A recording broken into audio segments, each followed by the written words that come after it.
विश्व महामारी कोरोनाको प्रभाव र अबको बाटो विशेष बहस।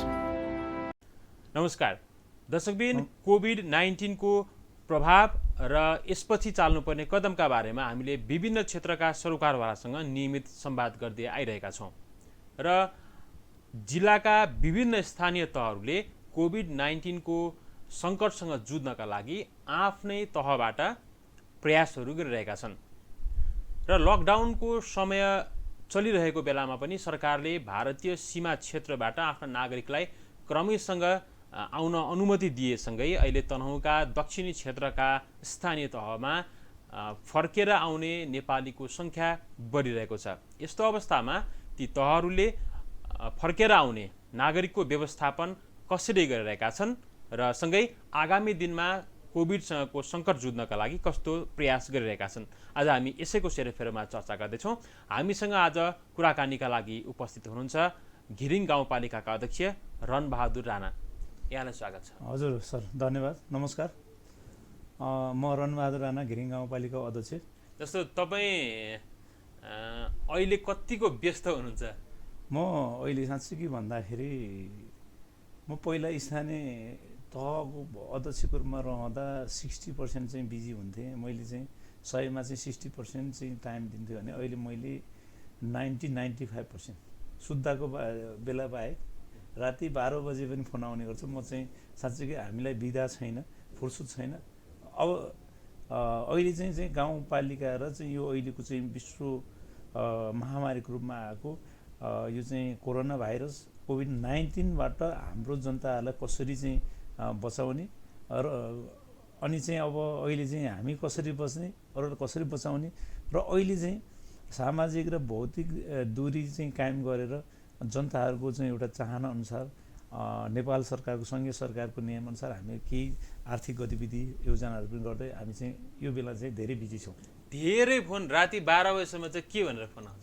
होइन, यहाँ अहिले राति चाहिँ के कोही चाहिँ अब सीमामा हामीलाई त मछ्यारले टोक्यो, हामी कहिले आउने हो, अध्यक्षज्यू खानालाई समस्या भयो, इन्डियाबाट आउँदैछौँ भनेर फोन आउँछ। कतिपयले चाहिँ ल अब हामी चाहिँ अब बिरामी भएको कारणले गर्दाखेरि फलाना ठाउँमा जानु पऱ्यो, पास चाहियो, अनि एम्बुलेन्स पाइएन, गाउँपालिकाको गाडी चाहियो, अनि के गर्ने हो, कसो गर्ने हो भनेर यस्तो खालको चाहिँ फोन आउने गर्छ। पारी अल्पत्र परेकाहरूले पनि तपाईँलाई फोन गर्छ।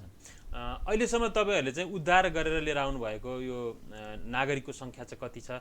जस्तो तपाईँले क्वारेन्टाइनमा चाहिँ व्यवस्थापन गर्ने भनेर राख्नु भएको थियो, कति छ त्यस्तो? अहिले चाहिँ हामीले क्वारेन्टाइनको कुरा गर्दा अहिले तत्कालभन्दा अगाडि हामीले क्वारेन्टाइन चाहिँ हाम्रो चाहिँ लक्ष्य गाउँपालिकाले 50 बेड चाहिँ क्वारेन्टाइनको लागि बनाउने लक्ष्य। तर हामीले पहिलो चरणमा चन्द्रज्योति मावि घिरिङ गाउँपालिका वार्ड नम्बर 3 चन्द्रज्योति माविमा 25 बेडको चाहिँ क्वारेन्टाइन चाहिँ हामीले तयार गरिसकेका छौँ। अनि त्यसमा चाहिँ हाम्रो अनुगमन पनि भइसकेको छ। अनि त्यसमा हामीले पहिला चाहिँ सुरुमा एकजना चाहिँ इन्डियाबाट आउने एउटा चाहिँ सन्तोष श्रेष्ठ भन्ने चाहिँ वार्ड नम्बर 3 अचलकोटको, उहाँ अलि पहिला आउनुभएको रहेछ, अनि उहाँ चाहिँ अलिक पछि आएको भनेर हामीले चाहिँ केही समय राख्यौँ। अनि त्यसपछि फेरि यो चाहिँ गण्डकी प्रदेश अन्तर्गतै यो चाहिँ मेघदी जिल्लामा काम गर्ने एकजना चाहिँ हाइड्रोमा काम गर्ने चाहिँ बागलुङको बाटो भएको कारणले गर्दाखेरि अलिक चाहिँ त्यो जुन बागलुङमा पनि एकजना महिलालाई लागेको कारणले गर्दाखेरि त्यो ठाउँमा सङ्क्रमित भयो कि भनेर हामीले सुरु गरेका थियौँ। र अहिले हालसाल अहिले चाहिँ यो चाहिँ हिँडेर चाहिँ जुन चाहिँ बुटोल हुँदै आउने चाहिँ अब जस्तै बुटोल हुँदै अनि चाहिँ हाम्रो काउसदी हुँदै अनि चाहिँ बोधीकालीबाट चाहिँ घिरिङको 2 जना। तपाईँले उद्धार गर्नुभएको चाहिँ सीमाबाटैदेखि उद्धार हो कि यता आएको हाइवेको बिन्दुबाट? हामीले यसको विषयमा समन्वय गऱ्यौँ बोधीकालीसँग। बोधीकाली र हामीले मिलेर चाहिँ बोधीकालीसम्म डेढगाउँ ल्यायौँ। अनि त्यसपछि हामीले उद्धार गरेर घिरिङ ल्याएको र अब घिरिङको 2 जना, बोधी के अरे भिमातको 1 जना गरेर 3 जना एउटा चरणमा। अनि अस्ति भर्खरै अहिले बर्दघाट सुस्तातिरबाट चाहिँ अहिले 12 जना चाहिँ हामीले चाहिँ अब यो चाहिँ यहाँको प्रमुख जिल्ला अधिकारीसँग अनि त्यसपछि चाहिँ अब हाम्रो ब्यास नगरपालिकाको मेयर साहबसँग समन्वय गरेर हामीले चाहिँ यहाँ चाहिँ अब सुस्ताबाट यहाँसम्म लिएर आउनुभयो। हजुर, अनि त्यसपछि उहाँसँग समन्वय गरेर अनि त्यसपछि चाहिँ यहाँ शुक्ला गण्डकी हाम्रो बेलचौतारमा ल्याइसकेपछि हामीले चाहिँ त्यहाँ एउटा चाहिँ जिपलाई पिपी सहित चाहिँ व्यवस्था गरेर हामीले चाहिँ घिरिङ गाउँपालिकामा लगेर त्यो चाहिँ गाउँपालिकाले आफ्नै खर्चमा लिएर आएको कि मजदुर आफै पैसा तिरेर गाडीमा आएका हुन् त्यहाँसम्म चाहिँ? अनि यो अहिले चाहिँ हामीले जुन चाहिँ मेयर साहबसँग हाम्रो कुरा के भएको छ भने त्यहाँबाट ल्याउँदाको खर्च हामी मिलेर गर्ने भन्ने हाम्रो सिडिओलाई हामी चाहिँ दिन्छौँ भनेर यहाँ समन्वय भएको छ, उताबाट आएको हामी मिलाउने छ। तर हामीले अहिले चाहिँ यो चाहिँ जुन बोधीकाली र चाहिँ यो चाहिँ उसबाट बेलचौताराबाट हामी आफैले लगाऊँ। हामीले के भनिरहेका छौँ भने हामी यसभन्दा अगाडि पनि प्रेस बिक्री निकालेका छौँ। हाम्रो जनताहरूलाई, घिरिङ गाउँपालिका जनताहरूलाई कोरोना भाइरसबाट बचाउनको लागि र उपचार गर्नको लागि हामी के अरे खर्च गर्न तयार छौँ भनेर हामीले प्रतिबद्धता। तर फर्केका मजदुरहरूले त आफै पैसा तिरेर आएको, जहाँबाट तपाईँहरूले लिएर जानुभयो प्रत्यक्ष त्यसको त अब परेन कि यहाँ आउँदासम्म चाहिँ आफै पैसा तिरेर आएको भनेर भने होइन। त्यो यस्तो छ, हामी के भनिरहेछौँ भने एकपटक चाहिँ जुन आरडिटी तेज अनि त्यसपछि चाहिँ यो चाहिँ पिसिआर नहुँदासम्म ल्याउँदाखेरि अलिकति चाहिँ गाह्रो हुन्छ कि भनेर हामीले के यहाँ चाहिँ अब यहाँ चाहिँ स्वास्थ्य कर्मीहरूसँग, डाक्टरहरूसँग अनि त्यसपछि चाहिँ यहाँका चाहिँ अब जुन चाहिँ सिडिओसँग चाहिँ सुरक्षासँग समन्वय गरेर हामीले गरिरहेको छ। तर हामी अलिकति चाहिँ त्यो समन्वय गर्दाखेरि उहाँहरूलाई टेस्ट गर्दाखेरि प्रक्रियामा अलिक ढिलो भयो होला, नत्र हामी जहाँबाट पनि ल्याउन हामी तयार छौँ। भनेपछि अहिले पैसा तिरेर आए पनि अब पछि तपाईँहरू आफै लिएर आउन सक्नुहुन्छ? हामी तयार छौँ। तयार हुन्छ। अनि गाउँपालिकामा तपाईँले जसरी क्वारेन्टाइनको व्यवस्था गर्नुभएको छ, अब हेर्दाखेरिमा अहिलेसम्म तपाईँले 15 जनालाई लिएर आयो भन्नुभयो है? 14 जना हाम्रो भेमातको 1 जना। 15 जना चाहिँ तपाईँको क्वारेन्टाइनमा छ, 14 जना तपाईँहरूकै तहको हुनुभयो। त्यहाँको क्वारेन्टाइनको क्षमता कति छ? यदि अब आउने सङ्ख्या त पक्कै तपाईँले 12 बजीसम्म नि फोन आइरहेको छ भन्नुभएको छ, अब सङ्ख्या बढ्छ होइन? अहिले तत्कालै भन्दा हामीसँग चाहिँ 25 जनाको अझै थप 10 जना छ, 10 जनाको। र आज हामीले चाहिँ पहिल्यै चाहिँ 50 जनाको बनाउने हाम्रो लक्ष्य हो। त्यस कारणले हामी आजै चाहिँ भर्खर चाहिँ हामी चाहिँ 25 जनाको लागि बढाउनको लागि मैले स्टोरको चाहिँ हाम्रो सूचना अधिकृत स्टोर किपर चाहिँ ध्रुव, हाम्रो अधिकृत गाउँपालिका अधिकृत ध्रुव लामिछानेलाई सामान किन्नको लागि मैले चाहिँ अनुरोध गरिसकेको छु। र हामी 1-2 25 अब 10 जनासम्म राख्न अहिले पनि सक्नुहुन्छ? अब त्यसपछि थप क्षमता कति पुर्याउनुहुन्छ? 25 गरेर 50 हुन्छ। 50 जनासम्म राख्न सक्ने तपाईँ तयार हुन्छ। तर गाउँमा तपाईँले दिएको सुविधा पर्याप्त छ त्यहाँ बस्न चाहनेहरूलाई? कतिपय ठाउँमा त फेरि बस्नै नसकेर मान्छे क्वारेन्टाइनबाट भागेको घटनाहरू पनि अन्त सुनिन्छ। तपाईँहरूको त्यहाँ के सुविधा दिएर राख्नु? होइन, यहाँ यसो हेर्दाखेरि त्यहाँ अब सबै सुविधा त अहिलेको चाहिँ जुन 21औं शताब्दीको अहिलेको परिवेशमा त्यो सुविधा नहुन सक्छ पर्याप्त। तर हामीसँग चाहिँ बिजुली छ, मोबाइल चार्ज गर्न पाइन्छ। अनि टोयलेट चाहिँ हामीले चाहिँ 3-4वटा चाहिँ जस्तै हाम्रो चाहिँ सुरक्षाकर्मीलाई छुट्टै, स्टाफलाई छुट्टै, अनि त्यसपछि अगाडि आउनेलाई चाहिँ छुट्टै टोयलेट पनि व्यवस्था छ। अनि त्यसपछि कोठा हामीले चाहिँ अब एउटा चाहिँ सामाजिक भौतिक दूरीलाई कायम गरेर कोठा चाहिँ एउटा कोठामा, ठुलो कोठामा 3 जना 4 जनादेखि हामीले राखेका छैनौँ, त्यति मात्रै राखेका छौँ। अनि हामीले खास गरी चाहिँ त्यहाँ स्थानीय स्रोत साधन परिचालन गर्ने भनेर चाहिँ खाटको लागि चाहिँ त्यहाँको रहेको फर्निचरलाई म्यानेज गरेर राम्रोसँग राखेका छौँ। अनि त्यसपछि त्यहाँ अनि चाहिँ अर्को कुरा चाहिँ बिजुलीको कुरा भयो, पानीको कुरा भयो, अनि त्यसपछि त्यो खाटको व्यवस्थालाई त्यहाँको फर्निचर व्यवस्थापन गरेका छौँ। अनि अर्को कुरा त्यहाँनिर चाहिँ अहिले चाहिँ विद्यालयमा नेट भएको कारणले गर्दा हामीले उनीहरूलाई पनि नेटको व्यवस्था चाहिँ हामीले दिने हाम्रो चाहिँ बेसिक आधारभूत सुविधा चाहिँ छ। अनि त्यसपछि हामीले अहिले एकपटक खाजा र 2 पटक खाना गरेर हामीले साँच्चीकै अब हुन त दाल भात तरकारी, अब हुन त अब फेरि चाहिँ हामीले बुझ्नु पर्यो टाढाबाट आएको, अब हप्ता मासु भन्ने चलन छ। तर अब मासु फेरि अहिले चाहिँ पर्याप्त मात्रै पाएको पनि छैन। त्यस कारणले अब हामीले अरू चाहिँ थप अन्डा मासु दिने नदिने भन्ने विषयमा हामी अगाडि छ। अहिले दाल भात तरकारी सफा राम्रो हामी आफैले खान सकिने त्यस्तो खालको चाहिँ खाना 2 पटक खाना, 1 पटक चाहिँ खाजा यसरी दिइरहेका छौँ। अब जस्तो सङ्ख्या चाहिँ अब रिसिङ घिरिङ क्षेत्रतिर अन्ततिर पनि बढिरहने अवस्था छ, किनभने पहिला सीमाबाटै आउनु पाएका थिएनन्, अहिले तपाईँहरूलाई पनि सम्पर्क गरिरहेका छन्, आउने सङ्ख्या बढ्न सक्छ। तपाईँले कति जतिसम्म चाहिँ अब फर्कने सङ्ख्या होला भन्ने तपाईँको अनुमान के छ?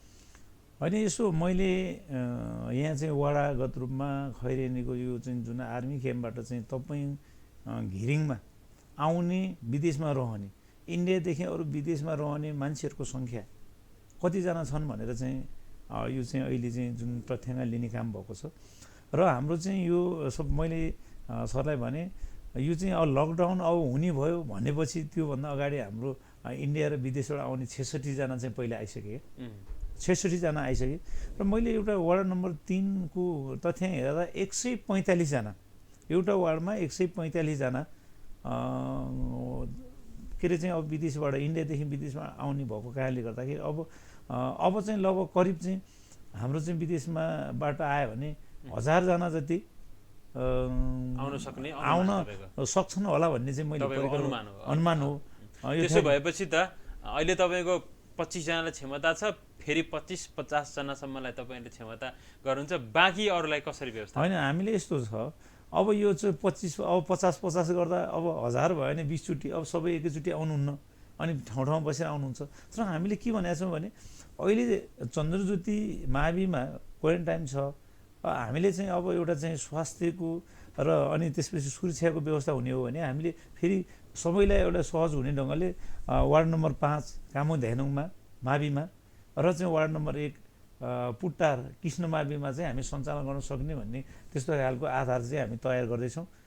तर जस्तो यो गर्दाखेरि नि कतिपय ठाउँमा धेरै ठाउँमा फेरि छरिँदाखेरि त फेरि अर्को समस्या होइन, यो जस्तो स्थानीयहरूले विरोध गर्ने, अब नबुझेर भनौँ न, अब हुने त उनीहरू छुट्टै ठाउँमा बसेको हुन्छ, दूरीसहित बसेर गर्दाखेरि पनि स्थानीय स्तरमा विरोध भएका घटनाहरू पनि कतै कतै सुनिया छ।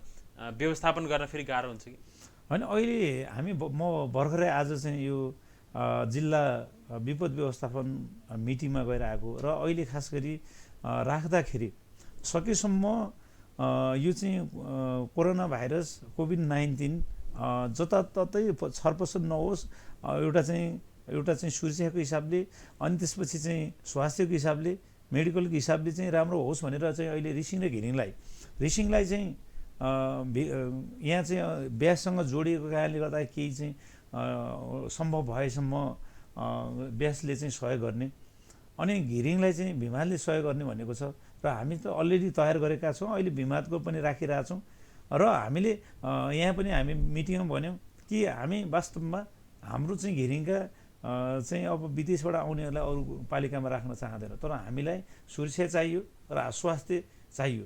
स्वास्थ्यको जुन अहिले चाहिँ MBBS डाक्टर चाहियो, त्यो हुन्छ भने हामी चाहिँ राख्न तयार छौँ। र अहिले चाहिँ अब हाम्रो चाहिँ अब भिमासँग समन्वय गरेर हामी काम गर्नेछौँ र हामीले सकेसम्म यसलाई छरपर्स्त गर्न चाहँदैन। तर इनकेस चाहिँ एकै ठाउँमा अटेन, त्यो ठाउँमा अटेन भने त विकल्प रूपमा त राख्नु पऱ्यो। तर हामीले के भनिरहेछौँ भने सरले भने जस्तै अब अहिले राखेको चन्द्रज्योति मावि वरिपरिका अनि कामधेनुका राख्न भनेको कामधेनु कृष्ण माविका वरिपरिकाले कतिपयले यो नराख्दै हुन्थ्यो भन्ने चाहिँ उहाँले मान्नुभयो होला। तर हामीले के भनेका छौँ उहाँहरूलाई राम्रोसँग हामीले राम्रोसँग बुझाएका छौँ र यो चाहिँ रहरले चाहिँ उहाँहरू बस्न चाहनु भएको होइन।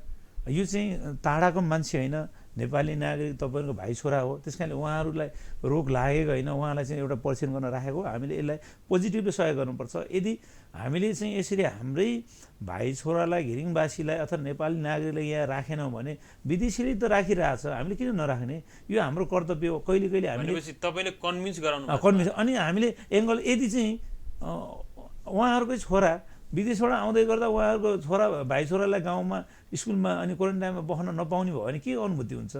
उहाँको ठाउँमा हामी पनि हुन सक्छौँ। त्यस कारण उहाँहरूलाई सकेसम्म उहाँहरूले व्यवस्थित गरेर राख्नु होला। भोलि चाहिँ यसले नेगेटिभ असर नपरोस्, हामी चाहिँ सबै विद्यालयहरू हामी राख्न तयार छौँ भनेर चाहिँ उहाँलाई मैले कन्भिन्स हुनुहुन्छ पर्दैन। यदि धेरै आए पनि हामी चाहिँ त्यो उहाँहरूलाई कन्भिन्स गर्छौँ। अब जस्तो तपाईँहरूले अब अहिले चाहिँ राहत पनि बाँड्नुभयो होला प्रभावितहरूलाई भनेर, कतिजना जतिले राहत पाएछन्? हामीले राहत चाहिँ करिब 763 घरधुरीलाई चाहिँ हामीले राहत वितरण गऱ्यौँ र चाहिँ त्यस्तै गरेर चाहिँ कोही चाहिँ इन्डियातिरका कोही चाहिँ अन्य जिल्लाबाट ठेकदारहरूसँग काम गर्न आउने जुन चाहिँ हाम्रो चाहिँ वडा भवन बनाउने अनि त्यसपछि चाहिँ अरू चाहिँ पुल बनाउने बाटो बनाउनेहरूलाई अनि चाहिँ त्यहाँको चाहिँ अब के अरे हाम्रो चाहिँ वन विज्ञानमा पढ्न आउने प्राविधिक विद्यालय पढ्न आउनेलाई हामीले चाहिँ वितरण गर्यो। त्यो राहत चाहिँ जरुरतले मात्रै पाए? अनि यो राहत भन्ने यो शब्द दिन भन्नाले छुट्याउनलाई क्याटेगोरी आर्थिक हिसाबले चाहिँ छुट्याउन गाह्रो हुँदो रहेछ। मैले यो खास गरी चाहिँ अब अहिलेको संविधानको मर्म अनि अनुसार चाहिँ विकेन्द्रीकरण अनुसार चाहिँ मैले यो राहत चाहिँ वडाबाट ल्याउँदाखेरि त्यहाँकी सर्वपक्षीय सर्वदलीय साथीहरूलाई राखेर जनप्रतिनिधिले वास्तवमा सडकमा हिँड्ने बालबालिका अनि चाहिँ दैनिक ज्यालादारी गरेर भकरीमा धान नहुने मकैको सुलीमा मकै नहुने अनि पैसा खोल्टीमा पैसा नहुने खालीलाई चाहिँ तपाईँले छानेर ल्याउनुहोस् भनेर हामीले भनेका थियौँ। र गाउँपालिकामा छान्दा पनि हामीले सर्वदलीय सर्वपक्षलाई राखेका छौँ। र मैले के भनिरहेको छु भने पाउनुपर्ने मान्छेले नपाउनु पर्ने मान्छेले पाउने भयो भने त्यो चाहिँ न्यायसित हुँदैन भनेर मैले हाम्रो वडा अध्यक्षज्यू र अनि सर्वपक्षीय सर्वदलीय खाली साथीहरूलाई म त्यो भनेको छु। त्यसमा सबै दलको कन्सेन्ट लिएर बाँड्नु भएको? म त्यसरी बाँडे हो। र मैले चाहिँ अहिले दलीय हिसाबले फेरि आफ्ना निकट कार्य पाउने अरूलाई नपाउने त्यस्तो गुनासो त्यो चाहिँ हामीले गरेका छैनौँ। वास्तवमा त्यो गरेका छैनौँ हामीले।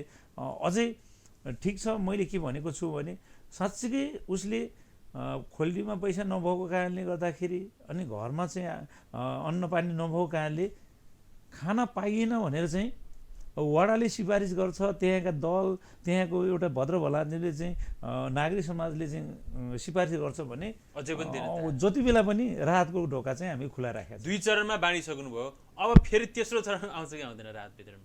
अब हामीले तेस्रो चरणको भन्नाले तेस्रो चरणमा भन्नाले किनभने लकडाउन त चलिरहेछ।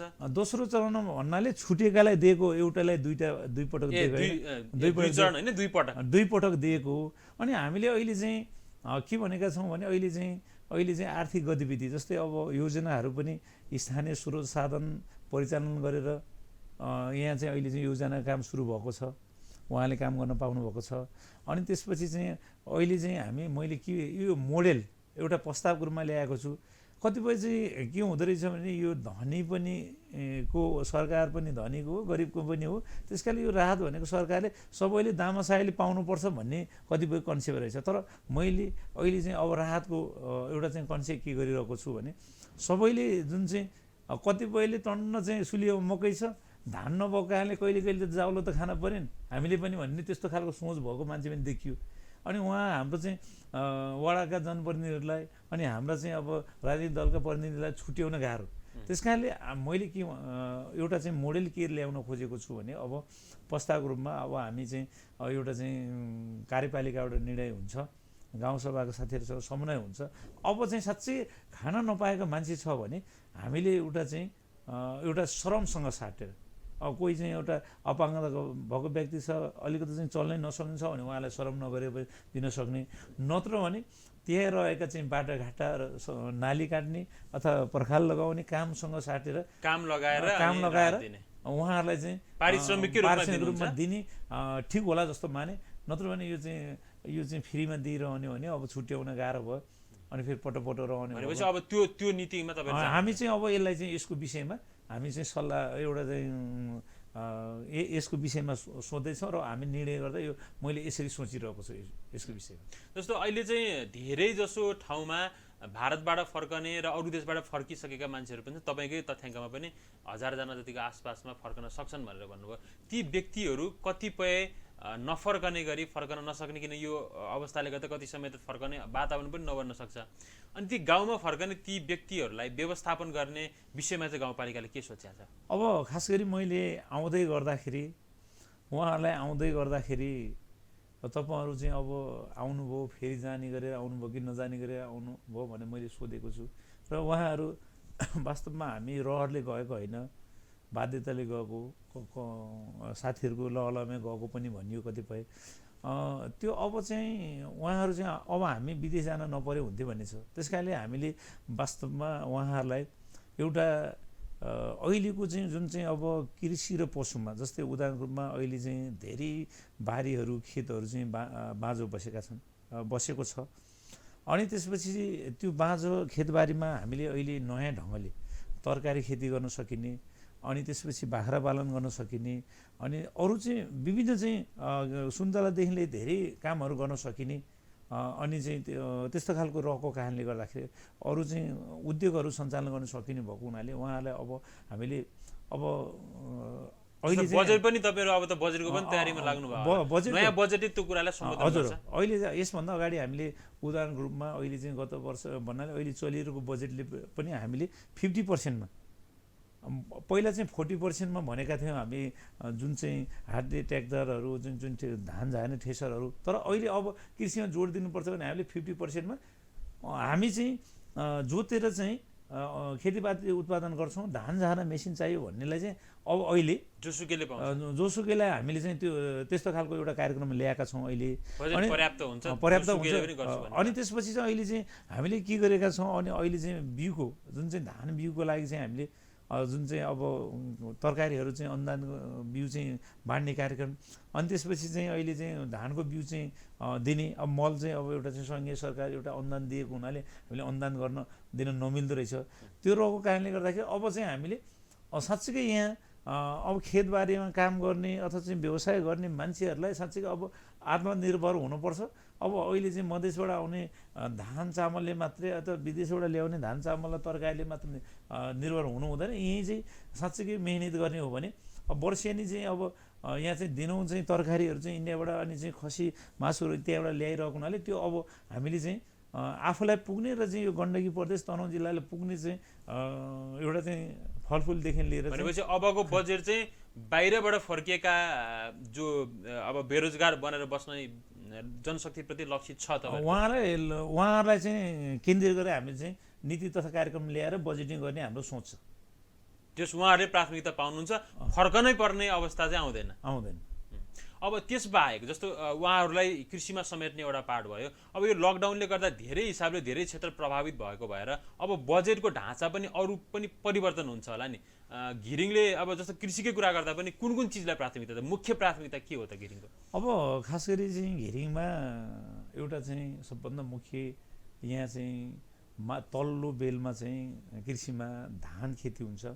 ठुलो फाँट घिरिङमै छ। घिरिङमा ठुलो फाँट छ। हाम्रो बैडीदेखि लिएर करवाटारसम्म सब यहाँ चाहिँ ठुलो चाहिँ एउटा चाहिँ अतुरेली पुट्टा यो अतुरेली पुट्टा चाहिँ एउटा आयोजना छ। त्यहाँ चाहिँ अब धान हुन्छ, अनि त्यसपछि लसुन प्याज हुन्छ, अनि त्यसपछि आलु प्रशस्त हुन्छ। अहिले चाहिँ कोल्ड स्टोरमा राखेर आलुको बिउ अनि धानको बिउ त्यहीँ प्राप्त गर्न सकिन्छ। केरा खेती हुन्छ। यसरी एकातिर यो फाँट छ सिँचाइ भएको ठाउँमा, अनि अर्कोतिर चाहिँ यहाँ चाहिँ हाम्रो यहाँ चाहिँ खुङलिङ टारदेखि लिएर अनि चाहिँ बन्टा जगौली खुङलिङ अनि चाहिँ बटोली टार गडोली टार यो चाहिँ करुवा टारमा चाहिँ मास हुन्छ, अनि चाहिँ मकै हुन्छ। त्यस कारणले त्यहाँ पनि सिँचाइ गर्न हाम्रो चाहिँ प्रयास छ। हामी चाहिँ सङ्घीय सरकार प्रदेश सरकारलाई अहिले ती क्षेत्रमा सिँचाइ चाहिँ केही मात्रामा छ, सिँचाइ गर्न प्रयास गरिरहेको छ। यहाँ चाहिँ अहिले चाहिँ त्यो चाहिँ जुन चाहिँ गेडागुडी चाहिँ बढी हुन्छ, बोडीदेखि लिएर यस्तो हुन्छ त्यहाँनिर, त्यसलाई हामी प्राथमिकता दिन सकिन्छ। तल्लो बेलमा त्यो रह्यो। माथिल्लो बेलमा साँच्चै अब जुन चाहिँ माथिल्लो बेल छ त्यहाँनिर चाहिँ अब कोदो मकै धेरै प्रशस्त मात्रामा हुन्छ। अनि उत्तरतिर फर्केको ठाउँमा चाहिँ सुन्तला खेती हुन्छ। अनि माथि चाहिँ असाध्यै चाहिँ बाख्रा पालनको लागि चाहिँ घाँस पाउने भएको कारणले गर्दा अहिले चाहिँ 5-7वटा चाहिँ बाख्रा फर्म चाहिँ व्यावसायिक रूपमा बोयर चाहिँ बाख्रा ल्याएर चाहिँ यहाँ चाहिँ पालेको पनि छ। कोही बङ्गुर सुँगुर कुखुरा पालेको छ। त्यस कारणले अब यसलाई चाहिँ कृषि सँगसँगै जस्तै उत्तरतिर फर्केको ठाउँमा सुन्तला, माथिल्लो ठाउँमा चाहिँ कोदो मकै अदुवा चाहिँ तल्लो चाहिँ धानमा गर्न सकिन्छ भन्ने कुरा त अब तपाईँले पनि भन्नुभयो, विज्ञहरूले पनि भन्छन् हामी नेपाल कृषि सम्पदाको हिसाबले धनी भनिन्छ। गर्न सकिने सम्भावना त छ, तर गर्नका लागि लागत बढी भयो भने उनीहरूले बजारमा गएर प्रतिस्पर्धा गर्न नसक्ने। जस्तो तपाईँको क्षेत्रमा अदुवा उत्पादन राम्रो हुन्छ, अदुवाले बेला बेलामा मूल्यमा समस्या पर्ने गरेको, र उत्पादन लागत घटाउनको लागि चाहिँ खास गरी बढी जोड त्यसमा दिनुपर्छ भन्ने छ। त्यसमा तपाईँले भन्नुभयो अब कृषिको लागि चाहिँ तपाईँले त्यो खन्ने जुन हाते ट्र्याक्टर यिनीहरूमा अनुदान दिन्छौँ भन्नुभयो, अरूमा जस्तो बाख्रा पाल्नेहरूको लागि, अरू जस्तो गेडागुडी खेती गर्नेहरूको लागि अनुदान प्रत्यक्ष अनुदान हुन्छ कि कस्तो खालको? होइन, हामी अहिले गेडागुडीको कुरा गर्दा करोडटारमा चाहिँ मासको लागि चाहिँ बिउको लागि चाहिँ हामी अनुदान दियौँ। अनि त्यसपछि चाहिँ अहिले बाख्रामा हामीले बाख्रामा चाहिँ जसरी एउटा चाहिँ धेरै बाख्रा पाल्नेलाई चाहिँ एउटा जुन चाहिँ एउटा चाहिँ उहाँहरूलाई चाहिँ अनुदान दिने काम भइरहेको छ। प्रत्येकले पाउँछ कि त्यो त्यसमा के राम्रो गर्नेलाई? अनि हामीले अब चाहिँ के अहिले हाम्रो के हो भने एउटा चाहिँ व्यावसायिक रूपले गर्नेलाई चाहिँ अझै उत्साहित बनाउँदै चाहिँ के अरे अनुदान दिने भन्नाले उहाँहरूलाई पुरस्कार स्वरूप दिएर चाहिँ अझै राम्रो गर्नको लागि हामीले गाउँपालिकाबाट, प्रदेशबाट, सङ्घबाट त्यस्तो खालको चाहिँ लाई सहयोग गर्ने। अनि अर्को जुन चाहिँ व्यवसाय गर्न नसक्नेलाई चाहिँ तलबाट चाहिँ केही सुँगुर बङ्गुरको बच्चाहरू अनि बाख्राको सानो खोर बनाउँदै अनि चाहिँ जस्तै अब एउटा बोकाहरू किनिदिएर अनि चाहिँ सम्म जस्तै अहिले भर्खर चाहिँ हाम्रो चाहिँ यो चाहिँ बन्दीपुरमा रहेको बाख्रा अनुसन्धान केन्द्रबाट अहिले चाहिँ घिरिङ गाउँपालिका वार्ड नम्बर 3 वार्ड र घिरिङ गाउँपालिका वार्ड नम्बर 5 चाहिँ मोहरे टोलमा चाहिँ ठुल्ठुला चाहिँ बोएर भएका एउटा सामूहिक रूपमा स्थानीय स्तरमै बोर बोका चाहिँ लगाएर अब हामीले अहिले चाहिँ बाख्राको एउटा स्रोत केन्द्रको रूपमा चाहिँ बनाउनु पर्छ। अनि चाहिँ हामीले चाहिँ सम्बन्धित निकायलाई पनि गुहारेका छौँ। हामीले त्यो विषयमा चाहिँ हामीले ध्यान लगाएका छौँ र वास्तवमा हामी आफ्नो ठाउँबाट नियम र नीतिले भ्याउँदासम्म के सहयोग गर्न मिल्छ हामी चाहिँ कृषि लक्षित छौँ। र अर्को कुरा यहाँले अदुवाको कुरा गर्नुभयो र अहिले अदुवा साँच्चै यो हाम्रो चाहिँ घिरिङको मात्र समस्या होइन, यो चाहिँ एउटा चाहिँ राष्ट्रिय समस्या हो। हामी धेरै उत्पादन गर्न सक्छौँ अदुवा, तर हामीले अन्तर्राष्ट्रिय जगतमा घिरिङको अदुवा अथवा नेपालको अदुवा कसरी बेच्ने हो भन्ने कुरा चाहिँ हामीले मात्र होइन, प्रदेश सरकार र नेपाल सरकारले यो व्यवस्था गर्ने हो भने हामीले धेरै अदुवा चाहिँ घिरिङबाट उत्पादन गर्न मासै भयो। त्यो रहेको कारणले गर्दा यो विषयमा हामीले चाहिँ प्रदेशसँग र सङ्घको सरकारसँग समन्वय गरेर हामी धेरै उत्पादन गर्न सक्छौँ। नयाँ बजेट भनेपछि तपाईँहरू उत्पादन केन्द्रित हुन्छ, यो विश्वस्त हुँदा हुन्छ। गर्छु भन्ने मान्छेले अनुदान राहत पाउँछ, नियमले भेटेसम्म हामी दिन्छौँ। अब यसमा चाहिँ जस्तो बाँझो जग्गाहरू भनेको हाम्रो राष्ट्रिय समस्या हो ग्रामीण क्षेत्रमा, हामी अन्तिमतिर भन्छौँ। त्यो बाँझो जग्गाहरूको लागि चाहिँ कतिपय तहहरूले चाहिँ जग्गा बाँझो नराख्नेका लागि अनुदान अथवा केही त्यसमा प्रोत्साहनमूलक काम गरिरहेको अवस्था छ। तपाईँहरूमा चाहिँ त्यसतर्फ सोच्नु भएको छ? होइन, यो अहिले बाँझो जग्गा रहनुको दुईटै कारण छ। एउटा चाहिँ जनशक्ति नभएर गर्न नसकेर, अर्को कुरा चाहिँ यहाँ चाहिँ अहिले राष्ट्रव्यापी रूपमै समस्याको रूपमा एउटा बाँदरको समस्याले गर्दा हो। अहिले चाहिँ कतिपय चाहिँ अब हामीले बाँदरलाई मात्र नियन्त्रण गर्न सकिने भने आधा चाहिँ रहेको बाँझो बारी चाहिँ जोत्न खेती गर्न सकिन्छ। अहिले त के भएको छ, नेमले चाहिँ बाँदरलाई मार्न नमिल्ने, जनतालाई हामीले मार्नुहोस् भन्न सकिँदैन। लखाड त आउँछ एक ठाउँमा लगाए अर्को ठाउँमा, त्यस कारणले यो बाँझो भएको चाहिँ एउटा चाहिँ बाँदरको कारणले हो। अनि अर्को कारणले जनशक्ति कम भएको कारणले हो। त्यस कारणले गर्दाखेरि हामीले यो चाहिँ बाँदरको समस्या मैले हाम्रो चाहिँ सुरक्षामा अनि वन कार्यालयमा सम्बन्धित निकायमा मैले घचघचाएको छु। त्यस कारणले यो मैले सम्पूर्ण चाहिँ हाम्रो चाहिँ सम्बन्धित निकायका र नागरिक समाजका मित्रहरूलाई के भन्न चाहन्छु भने हामीले साँच्चीकै किसानले मलाई एउटा प्रश्न सोध्ने गर्छ कि हामीले बाँदर मार्न पाउनु पर्यो कि चाहिँ बन्दुक के अरे चाहिँ पुलिस लगाएर मकै कुर्दिनु पर्यो कि चाहिँ हामीले क्षतिपूर्ति पाउनु पर्यो, नत्र हामी चाहिँ यहाँ कसरी बस्ने? यो समस्या भयो भने प्रश्न सोध्छन्। त्यस कारणले यो विषयमा मैले सम्बन्धित निकाय घचघचाएको बाँदरको समस्या हटाउने हो भने र हामीले चाहिँ बाहिरबाट आउने जनशक्तिलाई राम्रोसँग परिचालन गर्ने हो भने त्यहाँनिर चाहिँ धेरै उत्पादन गर्न सकिन्छ। हामी त्यहाँ लाग्छौँ भनेर हामीले यसरी चाहिँ अगाडि बढिरहेका छौँ, सोच छ। त्यस कारणले यसमा चाहिँ घिरिङ गाउँपालिकाले मात्र होइन, यो चाहिँ हाम्रो चाहिँ यो जुन तनहुँ टेलिभिजन लगायत चाहिँ सम्पूर्ण सम्बन्धित निकाय र सम्बन्धित हाम्रो चाहिँ प्रदेश सरकार सङ्घीय सरकारले हामीलाई यो विषयमा सहयोग गर्नुपर्छ भन्ने चाहिँ हामीले चाहिँ अपेक्षा गरेका चाहना छ। हुन्छ, आफ्नो महत्त्वपूर्ण विचार र समय दिनुभयो, यहाँलाई धेरै धेरै धन्यवाद। नमस्कार। उहाँ हुन्थ्यो तनहुँको घिरिङ गाउँपालिकाका अध्यक्ष रणबहादुर राणा। उहाँसँग हामीले कोभिडको सङ्कटसँग जुझ्नका लागि घिरिङ गाउँपालिकाले गरिरहेको प्रयास र नयाँ बजेटमा कोभिड सङ्कटसँग जुझ्नका लागि गाउँपालिकाले ल्याउन लागेको बजेटका बारेमा पनि हामीले छलफल गऱ्यौँ। यससँगै कार्यक्रमको आजको श्रृङ्खला यहीँ सकिन्छ। हामी नयाँ श्रृङ्खला लिएर तपाईँहरूसम्म फेरि उपस्थित हुनेछौँ। हामी सबैलाई आज्ञा दिनुहोस्। नमस्कार।